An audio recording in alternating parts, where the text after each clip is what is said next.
Ed Mills, I'm reminded of a quote: democracy, it's not in the voting, it's in the counting. How long is the counting going to take?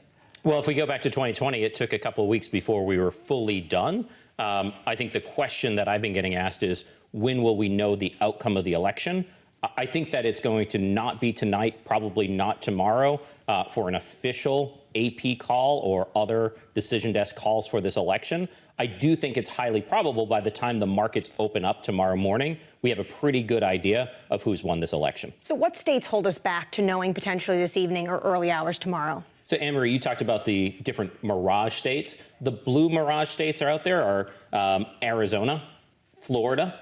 I don't think Florida is going to Kamala Harris. I think it's actually could be something that we could get a bit of a head fake early on, where if it goes overwhelmingly for Donald Trump, that's not necessarily a bad sign for Harris. It's a sign of just how Republican the state of Florida has gone.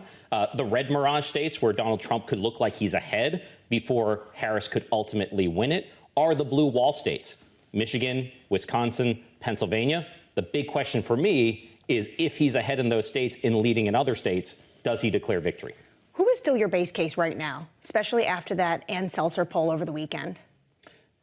I think that it is almost impossible to know exactly who is going to win this race, because when we go back to 2020, it was about 45,000 votes that were decided in 3 swing states. Going back to 2016, it was 107,000 swing votes.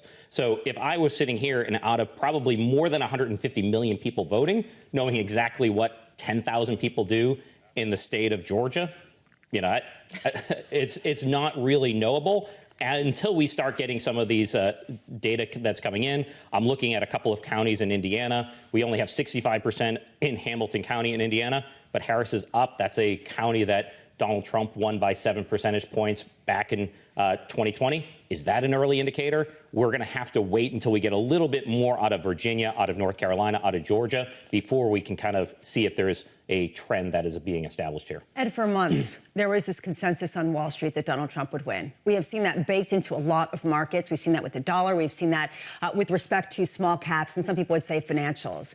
What has been the tone of the people who you speak to in markets heading into this election as it gets a bit tighter, and frankly, as you get a lot of people saying, wait a second, maybe we missed something? Yeah, Lisa, I was marketing in Boston last week. I was here in New York last week. In saying that Harris had a chance and saying that this could be a 50-50 election that could go in either direction was a bigger call than I thought it was, because it was hard to find any investor who had not been betting on a pretty sizable election by Donald Trump, and most investors were betting on the fact that it was going to be a Republican sweep. So we'll see what the election results are tonight. But part of the pushback I had was, look, this is a lot closer than you think it is. They can decisively break in one direction. So after there's going to be this revisionist history, of course this person was going to win. If Harris wins, I'm sure I'm going to get plenty of email saying, here's all the reason it was so clear that she was always going to win. If Trump wins, I'm going to get a different set of emails. It was so clear he was always going to win. But when we look at all of the data, look at all of the information that's available to us at Raymond James, we think it's a toss-up election at the presidential level. We give Democrats a bit of an edge in the House, Republicans more of an edge in the Senate, but we have to wait to see what these votes actually say.